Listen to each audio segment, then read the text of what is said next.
नमस्कार, बहुत स्वागत है आप सभी का प्राइम न्यूज पर। मैं हूं राजीव रघुनंदन। वक्त प्राइम एजेंडा का है। अब चारों तरफ से एक ही सवाल सबसे ज्यादा पूछा जा रहा है कि लॉकडाउन 4.0 के बाद आगे क्या, और इस क्या के जवाब में जो निकलकर सामने आ रहा है वो तस्वीर फिलहाल थोड़ी सी धुंधली हुई है, क्योंकि कोई बहुत साफ डायरेक्टिव्स हमारे सामने है नहीं। उम्मीद यह की जा रही है कि कल नहीं तो परसों जब प्रधानमंत्री मोदी मन की बात करने वाले हैं, ऐसी संभावना जाहिर की जा रही है कि वो लॉकडाउन 5 को लेकर कोई खाका, कोई रणनीति देश के सामने रख सकते हैं। बहुत संभावना इस बात की जाहिर की जा रही है कि लॉकडाउन 5.0 और ज्यादा छूट के साथ आएगा, जैसे हमने लॉकडाउन 4.0 में देखा था। लेकिन विरोधाभासी बात यह भी है कि लॉकडाउन 4.0 में जो हमने छूट दी है उसका एक नेगेटिव असर देखा गया है, और वो असर यह है कि हम पिछले 2 दिनों के ही देश की राजधानी दिल्ली के आंकड़ों को देख लें, दिल्ली के आंकड़ों को, तो कल भी 24 घंटे में 1000 से ज्यादा मामले देश की राजधानी दिल्ली में रिपोर्ट हुए थे, और आज 24 घंटों में 1100 से ज्यादा मामले दिल्ली में रिपोर्ट हुए। अब सवाल यह है कि लॉकडाउन में ज्यादा छूट एक दूसरे खतरे का संकेत दे रही है, जबकि लॉकडाउन में सख्ती या ज्यादा छूट न करना आर्थिक मोर्चे पर खतरे का सबब बन रही है। ऐसे में अब सरकार क्या निर्णय लेगी ये कल और परसों हमारे सामने होगा, क्योंकि 31 तारीख को लॉकडाउन 4.0 का जो समय है, जो वक्त है, वो खत्म हो रहा है। अब पिछले 3-4 दिनों में क्या हुआ है, खासकर पिछले पूरे एक हफ्ते में हुआ यह है कि कांग्रेस पार्टी ने लॉकडाउन को लेकर सबसे ज्यादा टिप्पणी की है, यह कहते हुए कि देश में जो लॉकडाउन का मॉडल है वो नाकामयाब साबित हुआ है, फेल साबित हुआ है। लिहाजा मुख्यमंत्रियों के साथ बैठक में या कांग्रेस शासित राज्यों के साथ बैठक में बार बार केंद्र सरकार की तरफ से यह पूछा जा रहा है कि साहब अब कौन सा मॉडल अपनाया जाए। बाकी सरकारें, राज्य सरकारें और कांग्रेस शासित राज्य सरकारें अब क्या चाहती हैं, क्योंकि 2 चीजें एक साथ नहीं चल सकती। यह कि आप आलोचना भी करें और उस रास्ते को भी अख्तियार करें। बहरहाल कौन सा रास्ता अख्तियार करना अब ज्यादा बेहतर होगा, अलग अलग राजनीतिक दलों की, खासकर उन राजनीतिक दलों की जो अलग अलग प्रदेशों में सरकारें चला रहे हैं, उनकी राय क्या है। अगर लॉकडाउन 5.0 ज्यादा छूट के साथ एक नए रंग रूप में सामने आएगा तो उस छूट का दायरा कितना होगा, क्या वो छूट कोरोना में बढ़ोतरी की जिम्मेदार न बन जाए, इसका ख्याल रखा जाएगा, वगैरह वगैरह। ऐसे बहुत सारे सवाल हैं जिन पर हम अगले 1 घंटे में चर्चा करने वाले हैं, और कई खास मेहमान हमारे साथ जुड़े हुए हैं। आज पॉलिटिकल पैनल में 2 खास मेहमान हमारे साथ हैं। अश्वनी शाही साहब हैं, भारतीय जनता पार्टी के नेता प्रवक्ता, और ब्रजेंद्र सिंह जी हैं, कांग्रेस पार्टी के नेता प्रवक्ता। आप दोनों मेहमानों का बहुत बहुत स्वागत है। हमारे साथ वरिष्ठ पत्रकार और विश्लेषकों के पैनल में 2 खास मेहमान जुड़े हुए हैं। दिनेश शर्मा जी, सम्मानित वरिष्ठ पत्रकार विश्लेषक, और संदीप चौधरी जी, राजनीतिक विश्लेषक, वरिष्ठ पत्रकार।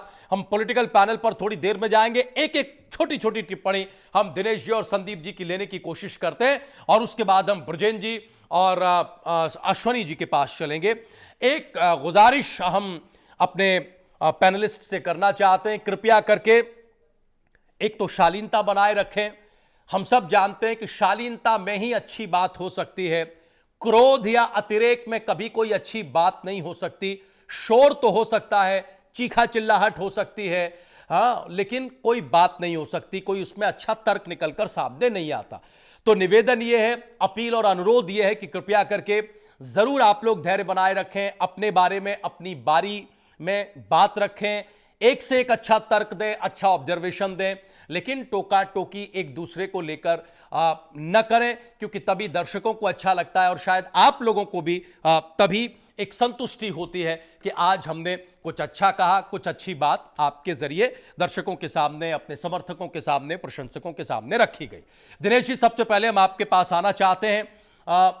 हमने दोनों तरफ की जो चुनौतियां हैं उसका जिक्र किया है, कुछ अच्छे पक्ष हैं और जाहिर है कि कुछ गहरे और गंभीर पक्ष हैं। हमें यह बताइए कि अब आगे क्या दिख रहा है। देखिए, देश की राजधानी दिल्ली का तजुर्बा है, और केवल दिल्ली का ही नहीं दिनेश जी, अलग अलग फिगर्स आपको जानकारी में होंगे, सब लोगों की जानकारी में है कि कोई ऐसा राज्य नहीं है भारत के परिप्रेक्ष्य में जहां केसेस कम हो रहे हों।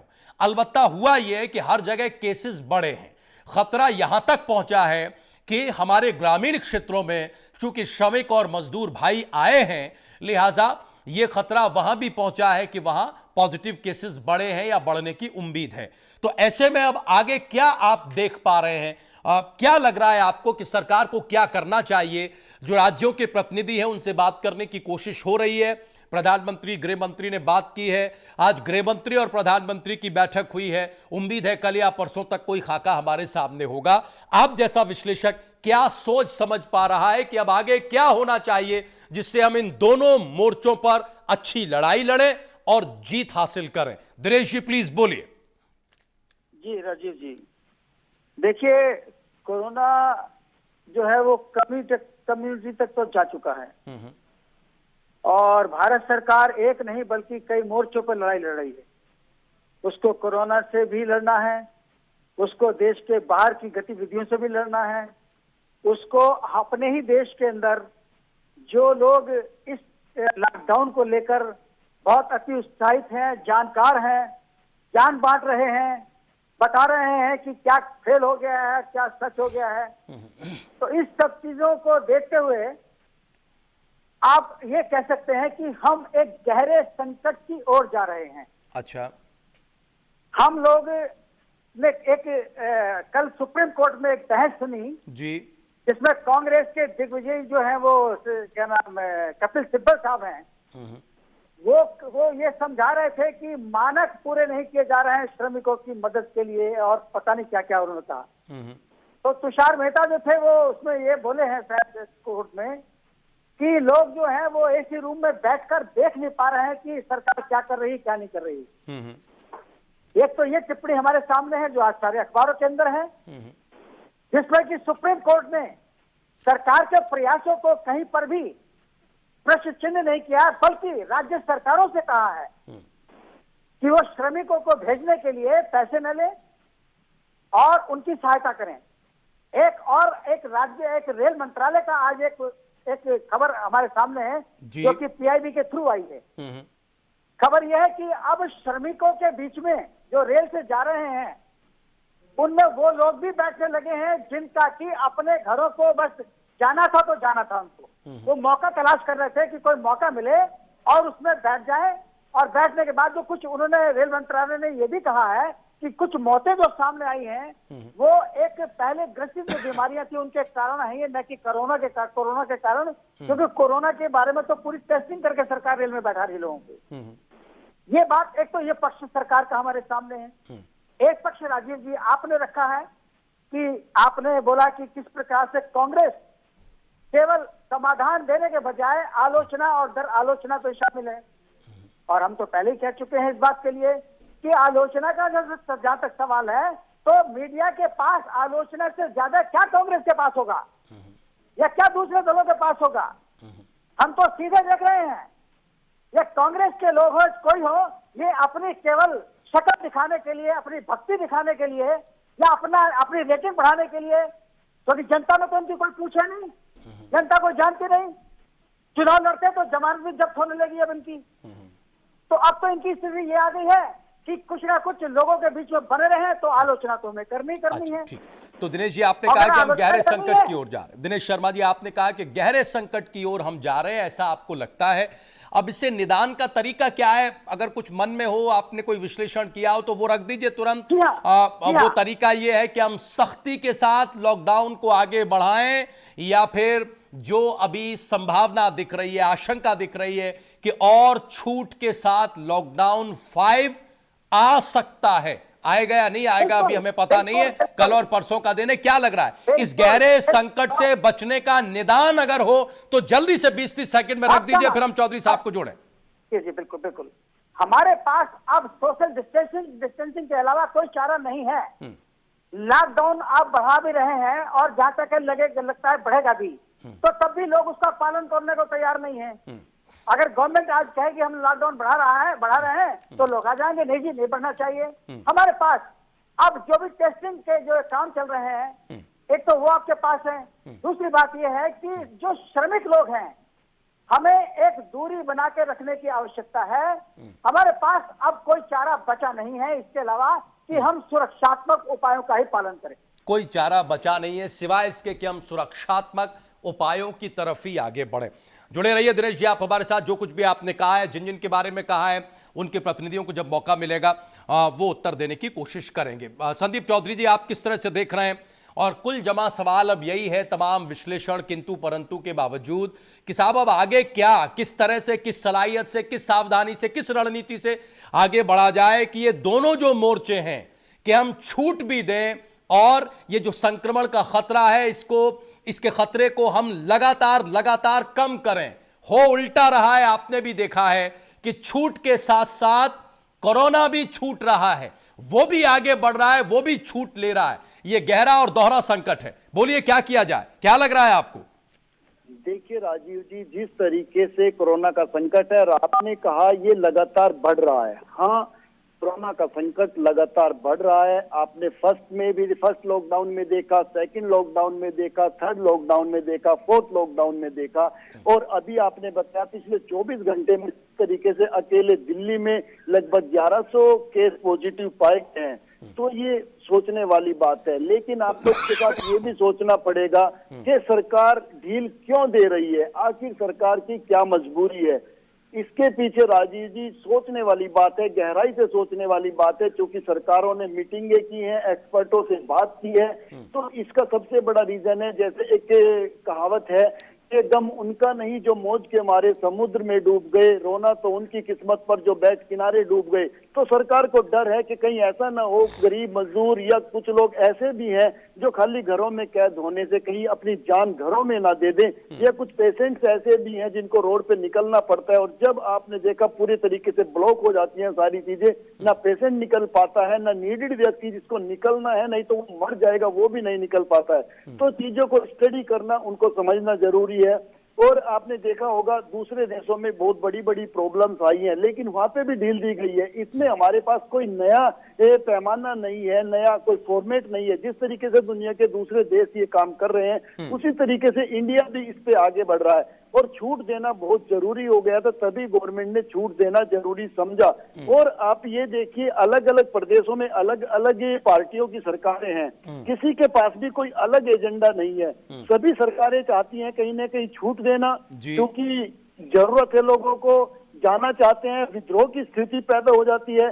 और राजनीतिक दल ये चीज भी ध्यान रखते हैं कि लोगों की जो राय शुमारी है, जैसी लोगों की सोच है उसके हिसाब से भी काम किया जाए। तो लोगों की सोच कहीं ना कहीं ये थी, आप समझ सकते हैं, जो लोग रोडों पे उतर सकते हैं कि वो कहीं जाना चाहते हैं, ट्रैवल करना चाहते हैं, अगर आप उनको छूट नहीं देंगे तो एक तरीके से डिक्टेटरशिप आ जाएगी। तो चीजें प्रॉपर तरीके से मैनेज हो, प्रॉपर मेडिकल फैसिलिटीज उनको दी जाए, उनका चेकअप हो, उनके लिए गाड़ियां अवेलेबल हो, ट्रेनें अवेलेबल हो, ये चीजें सरकार ने देखी समझी। आप फर्स्ट और सेकंड लॉकडाउन में देख सकते हैं ऐसी सुविधाएं किसी को नहीं दी गई थी।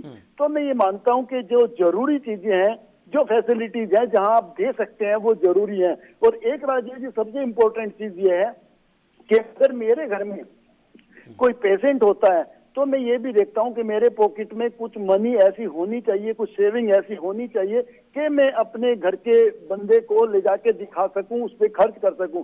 तो सरकार की अर्थव्यवस्था की तरफ भी ध्यान होना बहुत जरूरी है। अगर फुल लॉकडाउन लगा दिया जाए और सरकार की पॉकेट में एक पैसा ना बचे तो सरकार हमारे और आपके लिए, गरीबों के लिए या किसानों के लिए, किसी के भी लिए कुछ कर नहीं पाएगी। तो सरकार ये भी मैनेज करना चाहती है कि हम लोगों के लिए कुछ कर पाए, उनको राशन पानी दे पाए, उनको संदीप जी बहुत संक्षेप में। संदीप जी, अब हम जो समझ पा रहे हैं आपकी बात, अगर मैंने गलत समझी हो तो आप उसको प्लीज करेक्ट करिएगा।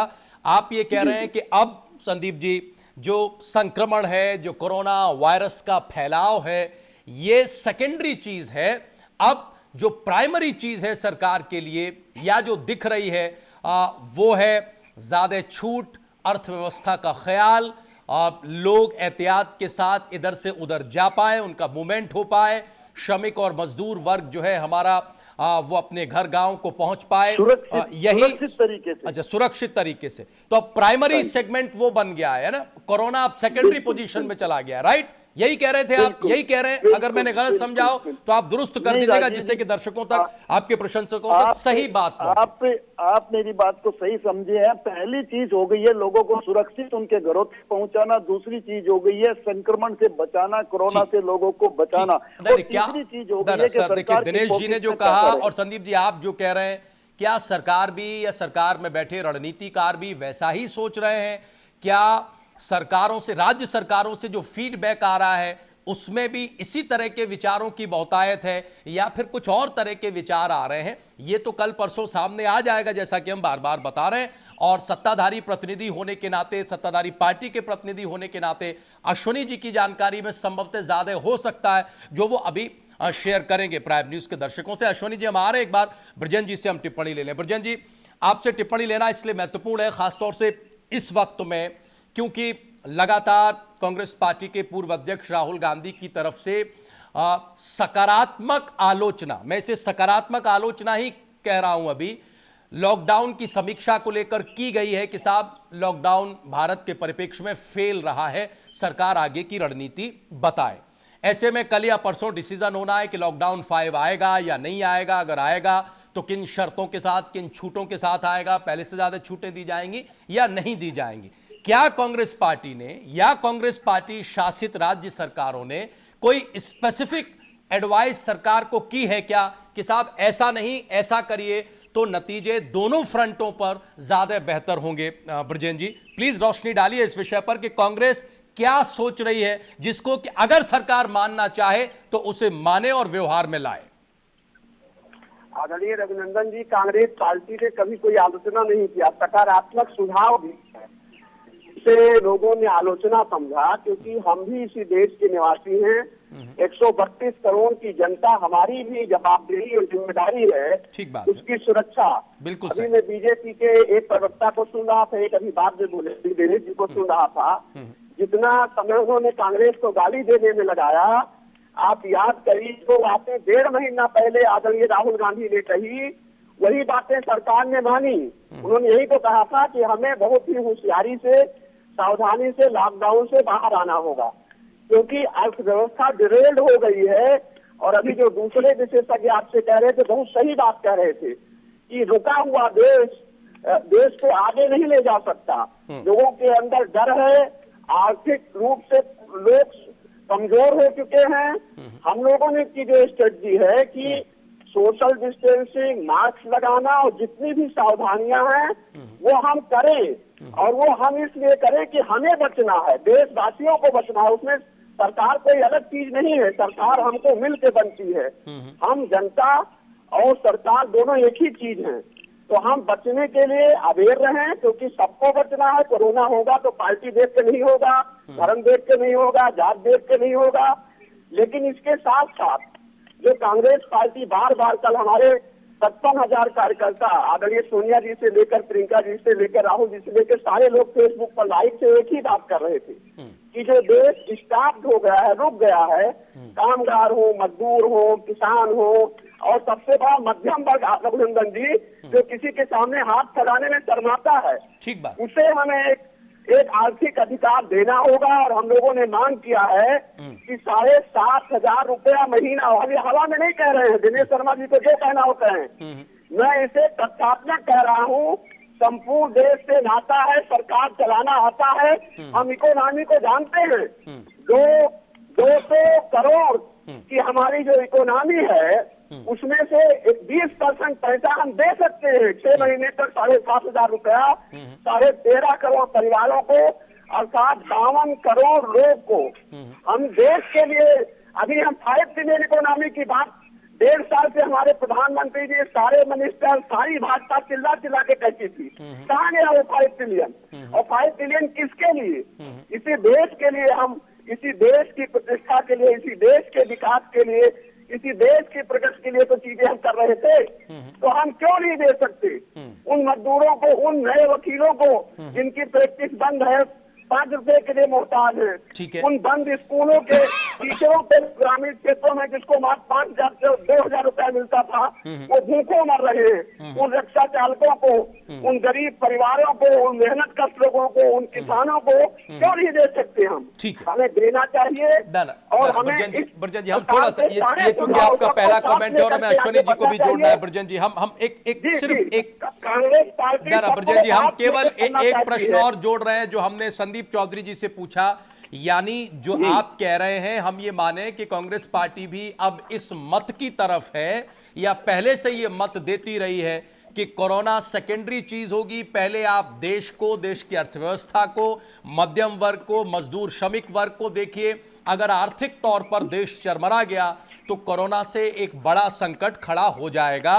कोरोना से लड़ना है, उसके लिए एहतियात किए जाएं, सावधानी बरती जाए, लेकिन फोकस करना है अब हमें इस आर्थिक गतिविधि की तरफ। यही बात है ना, जीस चाहिए सर आपकी बात का, फोकस करना है।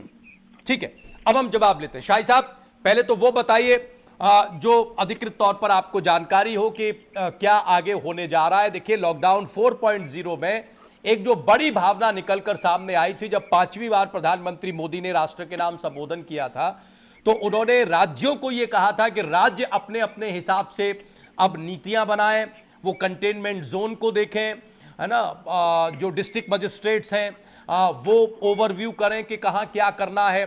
केंद्र के स्तर से बहुत ज्यादा गाइडलाइन नहीं आएंगी और फिर आगे वही व्यवहार में भी आया। अब जबकि लॉकडाउन 5.0 के मुहाने पर हम खड़े, होगा या नहीं होगा, कितना होगा, कैसा होगा, कल परसों हमारे सामने होगा, लेकिन लॉकडाउन 4.0 खत्म होने जा रहा है। 31 तारीख तक उसकी मियाद है। क्या एक ओवरव्यू तैयार हुआ है उत्तर प्रदेश सरकार के स्तर पर?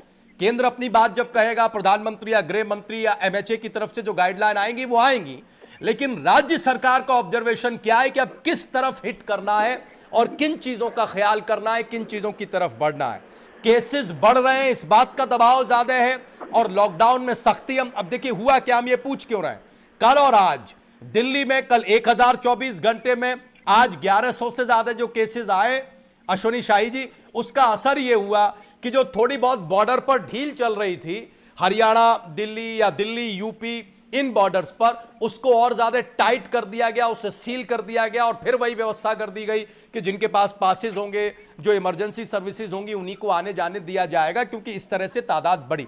उत्तर प्रदेश की सरकार की रणनीति अगर अधिकृत तौर पर आपको जानकारी हो अश्विनी शाही साहब, पहले वो बताइए, फिर बाकी चीजों का उत्तर प्लीज दीजिए, जो यहां ब्रजेन जी ने कही, दिनेश जी ने या संदीप चौधरी जी ने कहा। बोलिए राजू जी। देखिए, उत्तर प्रदेश में अभी माननीय योगी जी का पूरा ध्यान जो है कोरोना के साथ है, जिसमें हमको वो जीना भी है और उससे लड़ना भी है, इस पर उनका पूरा फोकस है। बाकी केंद्र की जो भी पॉलिसी आएगी, जो भी उनका वहां से आज माननीय प्रधानमंत्री की और गृह मंत्री जी की बैठक हुई है, जो गाइडलाइन जारी होगी उसका तो पालन हम कर ही रहे हैं और करेंगे भी। लेकिन साथ में माननीय योगी जी का ये कहना है कि हम कोरोना से पीड़ित जितने भी परिवार हैं, जितने भी हम श्रमिक अपने लेके आ रहे हैं, अगर वो कोरोना से पीड़ित होकर आ रहे हैं तो उनको क्वारंटाइन करना, उनको घरों तक राशन पहुंचाने की बात करना, उनको ठीक करके उनको 1000 रुपए देकर विदा करने का फोकस है। दूसरी तरफ हम अर्थव्यवस्था भी खोलने की बात कर रहे हैं, क्योंकि सिर्फ 2 जगह से जो इतने दिन तक लॉकडाउन चला, उससे हर प्रदेश की सरकारों का एक जो आय का जरिया होता है वो टैक्स होता है। ठीक बात। तो टैक्स में बहुत ही आलोचना भी हुई पूरे देश में कि शराब की दुकानें खुल गई और ऐसे हो गया। लेकिन मैं बताना चाहूंगा कि शराब की दुकानों से जो हम लोगों ने 5 रुपए 10 रुपए बढ़ाया है उत्तर प्रदेश में, उससे और डीजल पेट्रोल पर जो वैट लगाया गया है, जनता के ऊपर नहीं आया है, वो कंपनियों पर आया है, उससे लगभग हमको 5 से 6 हजार करोड़ रुपए की रिकवरी हो रही है। तो हमको प्रदेश भी चलाना है, प्रदेश के साथ कोरोना के साथ लड़ना भी है और सारे लोगों को एक साथ संचित करके रखना भी है। इसी उस पर माननीय योगी जी चल रहे हैं। अच्छा, जिसमें श्रमिकों का आज आपने सुना ही होगा कि आज जो है श्रमिकों का भी, जो लोग बाहर से आ रहे हैं दूसरे प्रदेशों से, सिर्फ शाही साहब, एक गंभीर सवाल आपके सामने रखना चाहते हैं, जिसको जरूर रिस्पॉन्ड करिएगा जिम्मेदारी के साथ। देखिए, उत्तर प्रदेश में जो सरकारी डेटा है, 2 फ्रंट पर सरकार ज्यादा काम और ज्यादा एक्टिव दिखाई दे रही है। वो ये कि एक तो उत्तर प्रदेश में जो हमारे श्रमिक और मजदूर भाई हैं, उनकी ज्यादा से ज्यादा घर वापसी हो, वो अपने गांव घर पहुंच पाए, और जो सरकारी फिगर है उसके मुताबिक 26 से 27 लाख हमारे मजदूर भाई अपने अपने गांव देहात में पहुंचे। उत्तर प्रदेश की सरकार उनको लेकर आई है। ये बात सुनने में अच्छी लगती है और ये साधुवाद भी है इस बात के लिए कि आप और ज्यादा लोगों को लेकर आए। लेकिन इसके साथ जो खतरा जुड़ा हुआ है वो खतरा ये भी है, जो अलग अलग विश्लेषक, अलग अलग विशेषज्ञ बता रहे हैं, जता रहे हैं, वो ये कि ये लोग कोरोना कैरियर्स हो सकते हैं, है ना। ये कोई नेगेटिव बात नहीं है, चूंकि बाहर से लोग आ रहे हैं इसलिए ये एक स्वाभाविक कैरियर हो सकते हैं। और ये जब गांव देहात में जाएंगे, अपने घरों को जाएंगे, तो वहां एक खतरा पैदा हो सकता है। हमें ये बताइए कि इससे निपटने के लिए, क्योंकि अगर ये स्थिति बनी तो आप कितनी कोशिश कर लें अर्थव्यवस्था को बूस्ट करने की, कितनी योजनाएं बना, जैसे आज मुख्यमंत्री ने CII और NASDAQ और बाकी जो एसोसिएशन है इकोनॉमिक फील्ड की, फाइनेंस फील्ड की, उसके साथ एक MOU साइन किया है। 9.5 लाख मजदूरों को रोजगार देने की योजना है उस MOU में। हमारी चिंता यह है कि इसको आप लोग कैसे डील करेंगे, यानी 27 लाख हमारे प्रवासी मजदूरों की वापसी, कोरोना से सुरक्षित वापसी हो जाए। अगर कोई इंफेक्टेड हुआ है तो वो क्वारंटीन सेंटर या उसको प्रॉपर इलाज मिल जाए, जिससे कि संक्रमण ज्यादा न फैले। इस पॉइंट पर जो चिंता है उसे किस तरह से एड्रेस किया जा रहा है, इसको बताइए, फिर हम आगे चलेंगे, कुछ और विषयों पर बात करेंगे। बोलिए। जी राजीव जी, आज जो हमारे श्रमिक भाई आ रहे हैं, अभी 27-28 लाख जो आ चुके हैं और उसमें मैक्सिमम जगहों से आ चुके हैं। अभी भी उत्तर प्रदेश सरकार ने सभी प्रदेशों को एक पत्र जारी करके वहां के लोगों से पूछा है कि जो श्रमिक भाई हमारे यहाँ आना चाहते हो उनकी लिस्ट आप जारी कीजिए, जो नहीं आना चाहते हो छोड़ दें, वहां पर रहें। जो आना चाहते हैं हम उनको प्रदेश में लाने के लिए ट्रेन भेजें। और मैक्सिमम लोग जो महाराष्ट्र में हैं, हमारे उत्तर प्रदेश के भाई लोग, वो महाराष्ट्र में हैं, वो वहां से ट्रेनें जा रही हैं, अब आना शुरू हो गए हैं। मतलब अब लगभग अब समाप्ति की तरफ ही आया हर जगह पे। फिलहाल हम लोगों ने पहली व्यवस्था की है, जो ट्रेन से उतर रहे हैं श्रमिक भाई, उनको खाना पानी स्टेशन पर देकर उसके बाद उनको वहां पर स्कैनिंग की जा रही है। स्कैनिंग करने के बाद उनको क्वारंटीन सेंटर में रखा जा रहा है। अगर वो वहां से ठीक होके जा रहे हैं, उनको एक राशन की किट और 1000 रुपए उनको गांव तक जाने के लिए दिया जा रहा है। ये गांव तक पहुंचाने तक का है। उसके बाद हमारे यहाँ एक पूरे देश में, हमारे अपने सिर्फ उत्तर प्रदेश में नहीं, पूरे देश में एक मेडिकल सर्विलांस की टीम है, जो कि सबसे उसकी निचली पायदान जो है वो आशा बहुओं के रूप में होती है। गांव में NM सेंटर जो होता है वो सर्विलांस में काम करती है, जिला अस्पताल और CMO उसका मॉनिटर करते हैं। वो वहां से रिपोर्ट लेके आती हैं। अगर कोई गांव में आया है और उसको कोरोना हुआ है या वो कोरोना वाले घर में आके रह रहा है किसी के, तो वो सूचना देती हैं और जिला प्रशासन उसको संज्ञान लेकर उसको फिर से सिविल हॉस्पिटल या कोविड हॉस्पिटल जो भी है उसमें ले जाकर उनका इलाज करता है। तो यहाँ तक तो उत्तर प्रदेश में पूरी व्यवस्था हम लोगों ने कर रखी है। रही बात ये आगे की चीजों का, जो कांग्रेस के भाई लोग कहेंगे या जो दूसरे कहेंगे, सोनिया जी का जो भाषण है उस पर भी एक मतलब ये समझ लीजिए कि हिंदुस्तान को संज्ञान लेना पड़ेगा। सोनिया जी का आपने भाषण सुना होगा कि अभी हमारे कांग्रेस के प्रवक्ता भाई कह रहे थे कि 7500 रुपया दिया जाए उनको। सोनिया जी ने भी कहा 7500, 10,000 अभी दिया जाए। मैं निवेदन करना चाहूंगा आपके माध्यम से, सोनिया जी के पास महाराष्ट्र है आधा, पंजाब है, छत्तीसगढ़ है, देश को करना है। सोनिया जी को नहीं, मोदी जी को देश में प्रधानमंत्री चुनाव चाहिए। अगर छोड़िए सरकार, हम देते हैं, दिखाते हैं कैसे दिया जा सकता है। राज्य सरकारों को देना है, केंद्र सरकार को देना है। अगर आप नहीं कर सकते हैं तो इससे जरूर करिए। छोड़िए, हम करके दिखाते हैं कि नहीं दिखाते हैं। सरकार चलाना नहीं आता है, आप कुछ नहीं कर सकते हैं तो देखिए मत बताइए। ब्रजेन जी, ये जो आपकी चिंता और सवाल है ये हम माफ कीजिएगा जरूर लेंगे और आप अपने मौके पर आप ब्रजेन जी आप अपनी बारी में इसका जो भी प्रतिरोध, विरोध या तर्क रखना चाहते हैं वो जरूर रखें। उन्हें बस अभी बोलने दें, फिर आप जरूर अपनी बात रखिएगा। बोलिए अश्विनी शाही साहब, बोलिए। बताइए कि जज ने कहा है कि आप, अरे भाई चुप रहेंगे आप, बिना मतलब वो ठीक है ब्रजेन जी, वो ठीक है, वो प्रश्न होगा हम पूछेंगे, लेकिन अभी वो जिस प्रश्न का उत्तर कर रहे हैं उनको करने दीजिए। बोलिए शाही साहब बोलिए। उत्तर कहां कर रहे हैं? उत्तर करना उनको ठीक। उन्हें अपनी बात कहने दीजिए। प्रज्ञा जी आप जरूर उसके विरोध में तर्क रखिएगा, लेकिन उन्हें बोलने तो दीजिए।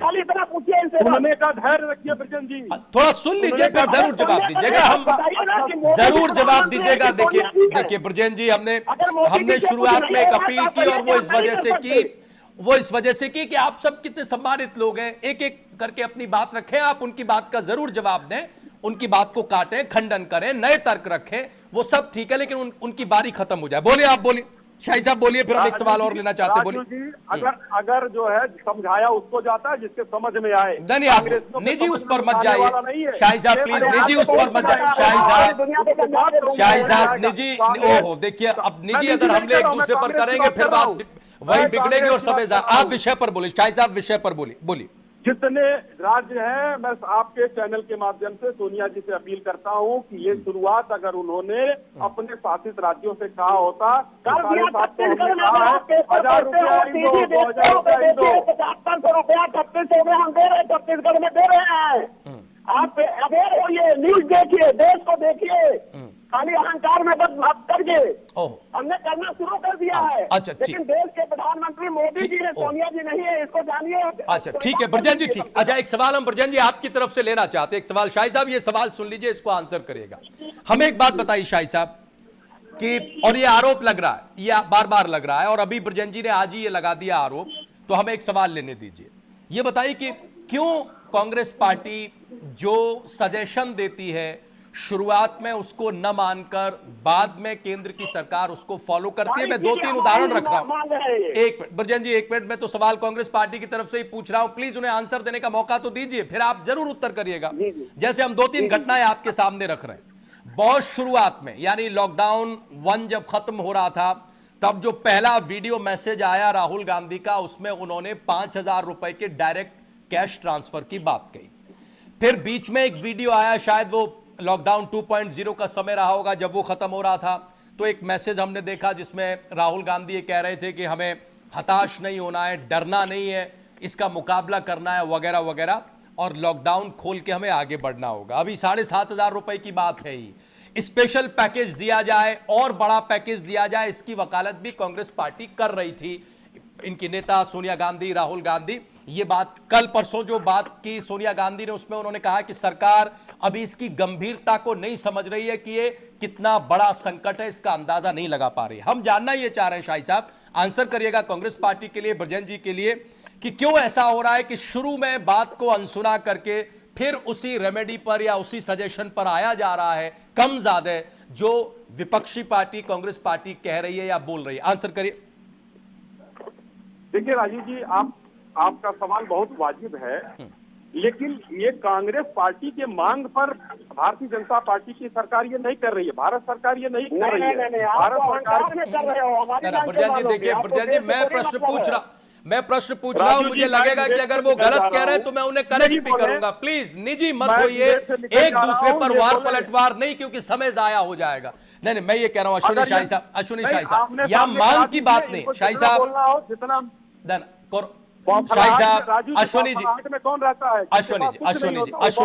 अश्विनी जी, यह डिमांड की बात नहीं, हम केवल सजेशन की बात कह रहे हैं कि अगर कांग्रेस की तरफ से कुछ पर्टिकुलर सजेशंस आते हैं, वो कम या ज्यादा हम ये देख रहे हैं कि देर सवेर, और वो अच्छी बात है, वो कोई बुरी बात नहीं है, वो कोई प्रतिष्ठा की बात नहीं है। चुनौती से लड़ने में कहीं किसी की कोई प्रतिष्ठा नहीं होती, सबसे बड़ी लड़ाई उस चुनौती को हराने को लेकर और जीतने को लेकर होती है। तो हमें ये बताइए कि क्या ऐसा है, और अगर ऐसा है शाही साहब, तो क्यों नहीं एक बार बड़ी विपक्षी पार्टी और एक्सपर्ट्स के साथ बैठकर यह तय कर लिया जाता है कि साहब इस लड़ाई को हम ऐसे ऐसे लड़ेंगे, और जब लड़ाई हम जीत लेंगे, कोरोना को हम हरा देंगे, अर्थव्यवस्था हम बेहतर कर लेंगे, फिर जो भी राजनीतिक अदावत करनी होगी, विरोध करना होगा, विचारधारा का विरोध होगा, वो फिर हम आगे करेंगे, चलाएंगे। इसका छोटा सा उत्तर करिए ब्रजेन भाई, फिर हम आ रहे हैं आपके पास। हाँ बोलिए। राजीव जी, बैठक सारे देश के सारे विपक्षी पार्टियों के साथ प्रधानमंत्री जी की बैठक हो चुकी है, सारे मुख्यमंत्रियों से बैठक हो चुकी है, और समय समय पर जब भी आवश्यकता पड़ी है, माननीय प्रधानमंत्री जी ने सबसे सलाह लिया है, और कोई देश का ऐसा निवासी नागरिक है कि जो न जानता हो उससे ये सवाल किया जाए, क्योंकि हर आदमी ने देखा है, सारा वीडियो कॉन्फ्रेंसिंग देखी है, सभी चीजें देखी हैं, सलाह लिया गया है और उसके बाद भारत सरकार को जो करना है अपने 135 करोड़ जनता के लिए जो बेहतर हो सकता है वो करेगा। सरकार अगर कोई कहे कि हम 5,000 दे दो, तो सलाह देने के लिए, देखिए सलाह देने के लिए जो हर आदमी सलाह देता है, वहां जब माननीय प्रधानमंत्री जी ने जब किया तो भी सलाह दिया होगा विपक्षियों ने, उसकी सलाह को नोट किया गया होगा, उस पर अमल हुआ होगा। तो हो सकता है कि भाई उसमें प्रधानमंत्री जी के साथ जितने मुख्यमंत्री बैठे थे सारे भाजपा शासित नहीं थे, कोई उसमें विपक्ष के भी थे, कांग्रेस के भी थे, तो सबने अपनी सलाह दी होगी और सबकी सलाहों पर अमल हुआ होगा। तो सबका जो निकाल के आया होगा कि हाँ देश की जनता के लिए, हो सकता है कि पंजाब ने कुछ और कहा हो, महाराष्ट्र ने कुछ और कहा हो, गुजरात ने कुछ और कहा हो, उत्तर प्रदेश ने कुछ और कहा हो, बिहार ने कुछ और कहा हो। यानी सरकार सबकी सलाह को वैल्यू कर रही, यही ना शाही साहब, सरकार सबकी सलाह को वैल्यू कर रही। अब एक सवाल हमें ब्रजन जी से लेने दीजिए। ब्रजन जी, हमें ये बताइए कि क्यों ऐसा हो रहा है कि कांग्रेस पार्टी जिन तर्कों को दे रही है और पलटकर जब कांग्रेस पार्टी से सवाल हो रहे हैं तो कोई स्पष्ट दृष्टि दिखाई नहीं देती है। अब हम उदाहरण आपको देते हैं, जैसे पंजाब। ये सही है कि संदीप चौधरी जी और आप ये मान रहे हैं कि अब हमें कोरोना को थोड़ा पीछे और आर्थिक सर्वाइवल को आगे लेकर चलना पड़ेगा, वरना और गहरा संकट आएगा। वहीं पंजाब में हम ये देख रहे हैं कि सरकार 30 जून तक लॉकडाउन को बढ़ाने के पक्ष में है और भी राज्यों के मुख्यमंत्रियों की तरफ से, मसलन अभी तक जो मुखर तौर पर जिनकी बात सामने आई है, गोवा के मुख्यमंत्री ने कहा है कि कम से कम 15 दिन और बढ़ाया जाना चाहिए, हमारे पास कोई रेमेडी नहीं है। आप तेलंगाना के मुख्यमंत्री की राय अच्छी तरह से जानते हैं, केंद्र सरकार को लेकर उन्होंने खींच दिखाई है पिछले दिनों, लेकिन उन्होंने ये कहा है कि लॉकडाउन को बढ़ाइए।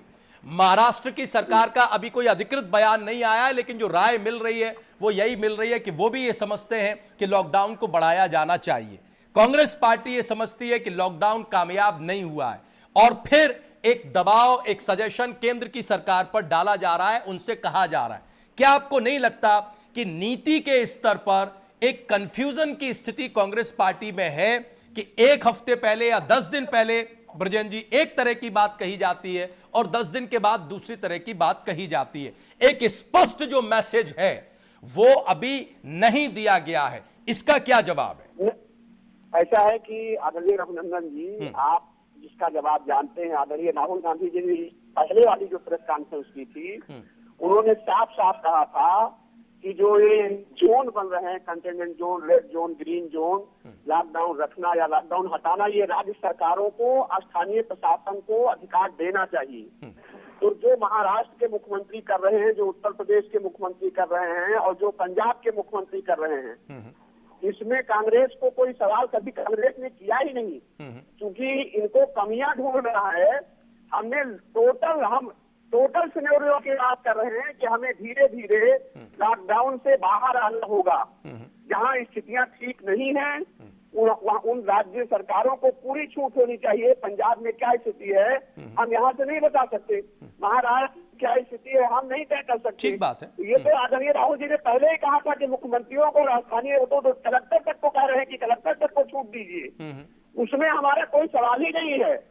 और कभी कांग्रेस ने कहा कि नहीं साहब वो सब पूरे देश से लॉकडाउन हटा लीजिए। लॉकडाउन से बाहर आने की जब हम बात कर रहे हैं तो बुनियादी चीजें, क्योंकि कोरोना से जो लड़ाई लड़ रहा है पूरा समूचा देश, उसमें आप देखिए लॉकडाउन भी इसका सोल्यूशन नहीं कर पा रहा है।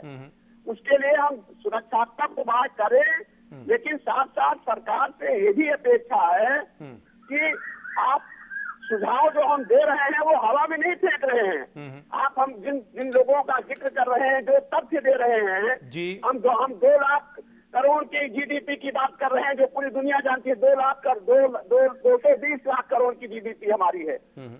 प्रधानमंत्री जी अभी कोरोना के पहले तक पार्लियामेंट में चिल्ला रहे थे कि 5 ट्रिलियन की इकोनॉमी हम बना चुके हैं, अब 10 दिन 15 दिन बाकी रह गया है। तो हम उनकी बात नहीं, वर्जिनिटी वाली ही मान ले, तो उसका 20% भाग देने में देश को क्या अर्ज है? शाही साहब आंसर करेगा, शाही साहब मौका देंगे, आंसर करिएगा। ब्रजेन जी को बात पूरी कर लेने दीजिए। सुनिए, वो कोई कांग्रेस को देने की बात नहीं कर रहे हैं, देश के लोगों को देने की बात कर रहे हैं, हम अर्थव्यवस्था की बात कर रहे हैं। वो क्यों नहीं रघुराज रामन के साथ बैठते, वो क्यों नहीं अभिजीत बनर्जी के साथ बैठते, क्यों नहीं राहुल जी के साथ बैठते? अगर बैठ लेंगे तो कौन सा अपमान हो जाएगा मोदी जी का? देश के प्रधानमंत्री हैं, वो इंडिविजुअल भाजपा के प्रधानमंत्री नहीं है। उन्हें कहा कि ना, अभी शाही जी कह रहे थे कि कांग्रेस की राय से हम नहीं कर रहे, अरे ना करो मेरी राय से। देश के लिए किसी की भी राय जो देश के हित में हो सकती है उसे मानने में क्या हर्ज है? मुझे तो नहीं समझ में आता कोई हर्ज है।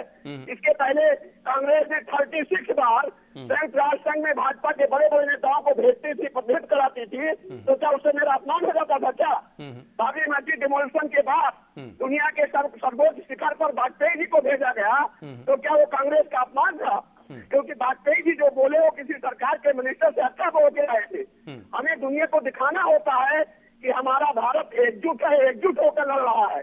तो अगर इस प्रयास में एक कदम आगे बढ़ा देंगे मोदी जी, तो कौन सा अपमान हो जाएगा, कौन सा अहंकार टूट जाएगा? अच्छा, अब बरजन जी जवाब, राहुल गांधी जी, बरजन जी अब आपने जो कहा तुरंत उसका जवाब शाही साहब से, फिर हमारे दो विश्लेषक, बरजन जी दो विश्लेषक दिनेश जी और संदीप चौधरी, उनको जोड़ेंगे। शाही साहब आंसर करिए जल्दी। हमें तो ऐसा लग रहा है शाही साहब कि ये जो सत्ता और विपक्ष में जो कोऑर्डिनेशन की कमी है, ये कोऑर्डिनेशन की कमी बड़ा खेल बिगाड़ रही है, बजाय किसके कि ये साहब कोरोना या फिर आर्थिक मोर्चे पर हम जो जिस गंभीरता से जूझ रहे हैं। आंसर करिए शाही साहब। राजू जी देखिए, ऐसा है कि अभी हमारे भाई कह रहे थे कि भारत एकजुट होता है। एकजुट कैसे होगा? भारत अपने बाह्य शक्तियों से लड़ते हुए आंतरिक शक्तियों से भी लड़ रहा है। पूरा विश्व गवाह है, चाहे कोई भी देश हो, हर जगह भारत जो है, हर जगह सब लोग विपक्षी दल मिलकर लड़ रहे हैं। और यहाँ कांग्रेस हर कदम पर विरोध कर रही है, हर नीति का विरोध हो रहा है। सलाह लेने की बात करते हैं ये लोग, हर नीति का विरोध करते हैं। इनके लूट रहे हो, घोटाला तो कांग्रेस पार्टी की नस में है भाई। घोटाला की बात कर रहा है, घोटाला तो कांग्रेस पार्टी से है। वित्त मंत्री क्या जैसे कोरोना को लेकर, कोरोना वायरस के संक्रमण को फैलने से रोकने के लिए जो तमाम इंतजाम किए जा रहे हैं वो नाकाफी साबित हो रहे हैं। ऐसे ही हमें लग रहा है कि हमारी अपीलें भी नाकाफी साबित हो रही। ठीक है बरजन जी और शाही साहब, प्लीज आप रहिए हमारे साथ। हम एक बार इसी एक बात पर कि क्या कोऑर्डिनेशन की कमी खेल बिगाड़ रही है, क्या एक बड़ी चुनौती सत्ता और विपक्ष में कोऑर्डिनेशन का न होना भी है? अब किसकी तरफ से क्या हो रहा है ये तो सब देख ही रहे हैं। दिनेश शर्मा जी, अगर वाकई ये एकजुटता दिखाई जाती, अगर ये एकजुटता बुद्धिमत्ता के स्तर पर भी होती, विजन के स्तर पर भी होती, कम से कम इस चुनौतीपूर्ण वक्त में तो हो जाती, तो ये खेल इतना ज्यादा बिगड़ता नहीं क्या? ये कोऑर्डिनेशन कैसे बनेगा दिनेश शर्मा जी? देखिए राजीव जी, देश में एकजुटता तो है। अपवादों को छोड़कर अगर देखें तो देश में एकजुटता तो है। अब जिस व्यक्ति ने अपने प्रधानमंत्री मनमोहन सिंह का कैबिनेट नोट सबके सामने फाड़ दिया हो, अरे आप बकवास से करें, आप भाषा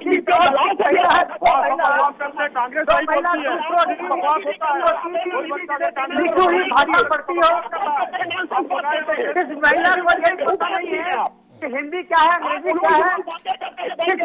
इन्होंने कभी ये नहीं सोचा कि कोऑर्डिनेशन कब करना चाहिए, कब नहीं करना चाहिए। उसके बाद देखिए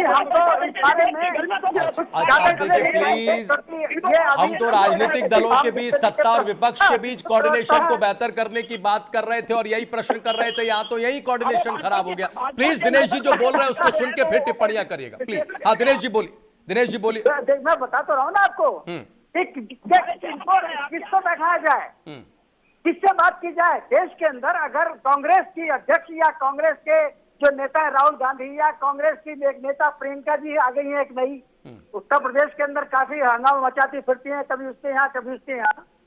तो कहने का मतलब ये है कि ये सलाह देने के लिए देश के जो उनके पास विशेषज्ञ मौजूद हैं, प्रधानमंत्री जी जिनकी सलाह की आवश्यकता है, ये जो लॉकडाउन है ये विशेषज्ञों की सलाह पर ही तो था।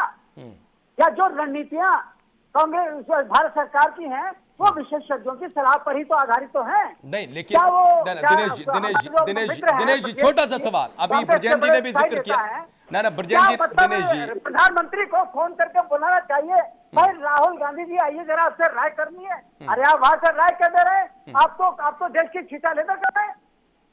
आप तो देश को जो है आप उकसाने में भड़काने में लगे हुए हैं। श्रमिकों को जिस तरह से भड़काने की सबसे ज्यादा हिमाकत की है वो तो कांग्रेस ने ही की है। भड़का नहीं है, श्रमिक हमारे और यहाँ तक हमारे मित्र जो है बजरंगी सलाह वही दे रहे हैं, ये तो अपने नंबर बना रहे हैं। अरे आप ही बताइए ना प्रधानमंत्री जी परिचालन के माध्यम से कि उन्हें क्या करना चाहिए, क्योंकि आपके नेता तो विफल हो गए।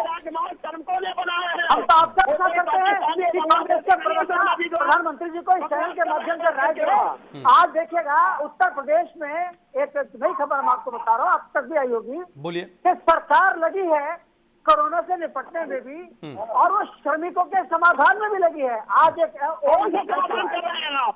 जो कि कामगारों को लेकर हुआ है, हम लोग भवन में थे तो हमने देखा वहाँ पर तो हम ये बात कहना चाहते हैं कि आलोचना समालोचना ये दोनों के दोनों महत्वपूर्ण विषय है।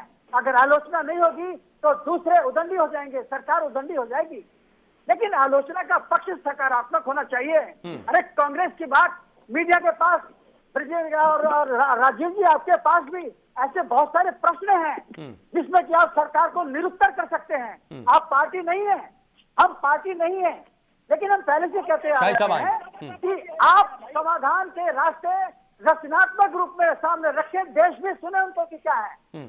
आप तो बैठ गए मीडिया के सामने और लॉकडाउन फेल, आपने तो सारा काम एक झटके में खत्म कर दिया। आप दूसरों की राय दीजिए, दूसरों को राय दीजिए, सरकार को राय दीजिएगा।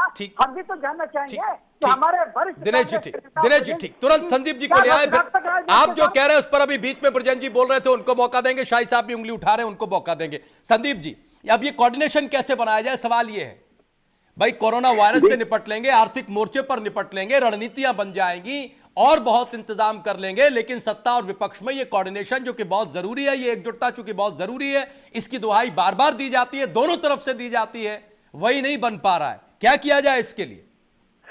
देखिए राजीव जी, हाथी के दांत दिखाने के और होते हैं, खाने के और होते हैं। जो कोऑर्डिनेशन और कोऑर्डिनेशन की कमी दिखाई जाती है वो दो चीजें हैं। जब प्रधानमंत्री कोई मीटिंग बुलाते हैं तो वो सभी को उसमें शामिल करते हैं, सभी मुख्यमंत्री उसमें शामिल होते हैं, तो इससे पता चलता है कोऑर्डिनेशन का। और जब बात राजनीति की आती है, जब बात विपक्ष की आती है, तो हमारे जो नेता हैं वो अपना काम दिखाते हैं। हमारी सियासत और सियासतदानों की कुछ मजबूरियां हैं कि वो दिल की बात, अगर कोई अच्छी बात है उसको नहीं कह सकते, क्योंकि विपक्ष हैं और विपक्ष की उनको विरोध की राजनीति करनी है।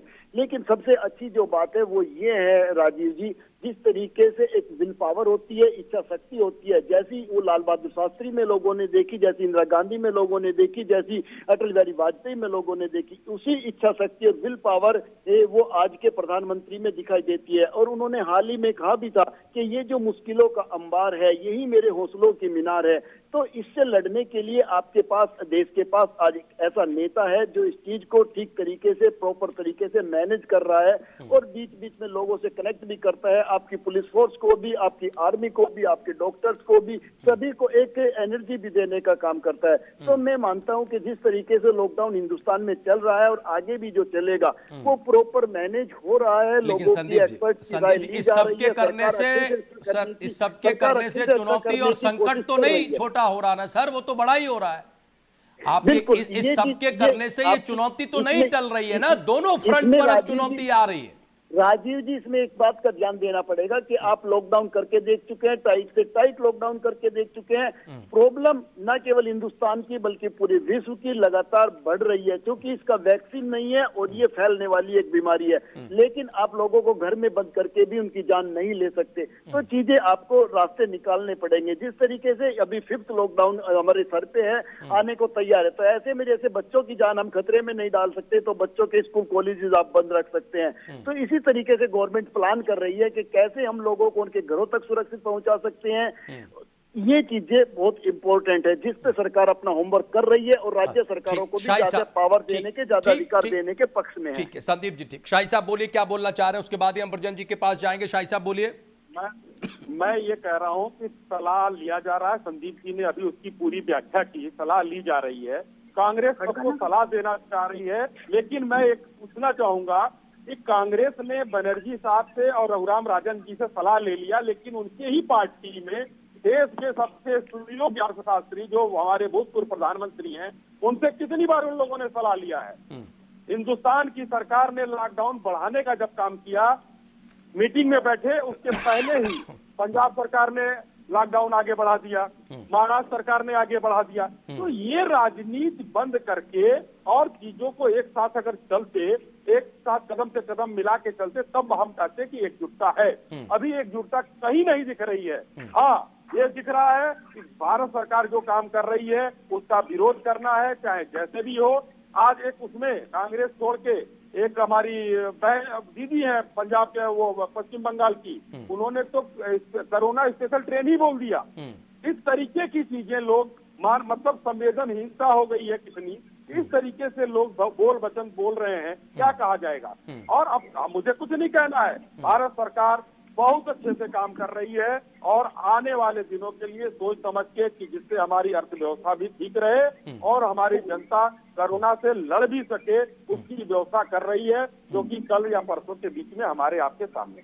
ठीक है, ब्रजेन जी आंसर करिए। वो कह रहे हैं कि जो भी रोड मैप बनाया जा रहा है वो संतुलन के साथ बनाया जा रहा है। अलबत्ता अलग बात है कि विपक्ष राजनीति का कोई मौका नहीं चूक रहा है और वो जो रोड मैप है वो कल और परसों हम सबके सामने होगा, जिसमें दोनों ही चुनौतियों का विशेष ख्याल सरकार रखेगी और वो संभवतः देश को बताएगी, लॉकडाउन को बढ़ाएगी।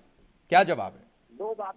दो बातें आदरणीय रघुनंदन जी, 3 बातें उन्होंने पूछा कि डॉक्टर मनमोहन सिंह जी, उनको ज्ञात हो कि जो मीटिंग होती है कांग्रेस वर्किंग कमेटी की, डॉक्टर मनमोहन सिंह की राय पर ही आर्थिक मामलों को उठाया जाता है।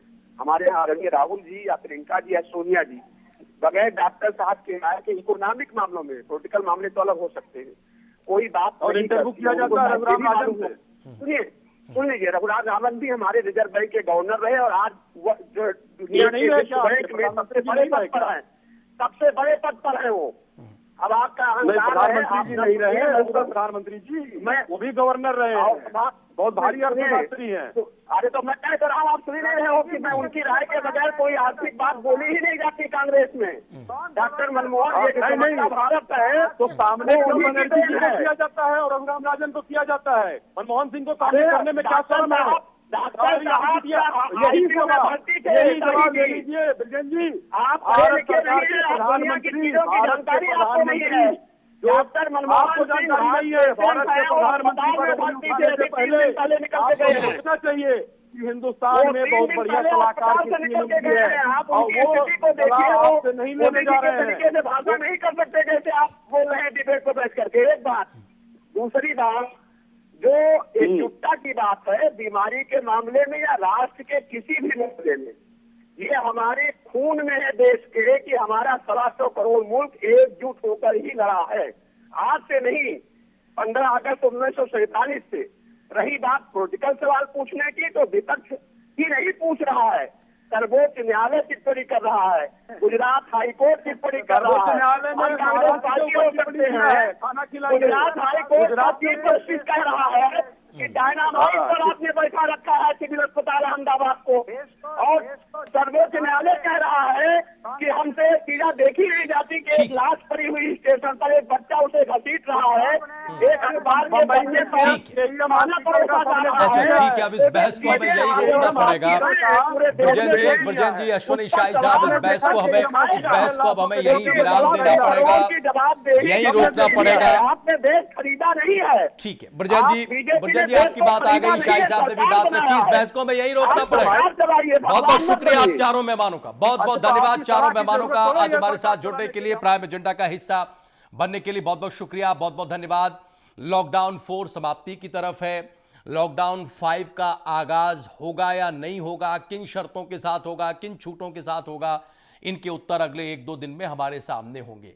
लेकिन जो चीजें आपके लिए बदलने नहीं जा रही हैं जब तक कोरोना है, वो वही हैं जो डे 1 से थी। वो है अनुशासन, याद रखिए, वो है सोशल डिस्टेंसिंग, याद रखिए, वो है पर्सनल हाइजीन, खास तौर से हैंड हाइजीन यानी अपने हाथों की सफाई, और कफ हाइजीन यानी अगर आप छींकते हैं, अगर आप थूकते हैं तो उसका विशेष एहतियात बरतें, मास्क जरूर लगाएं।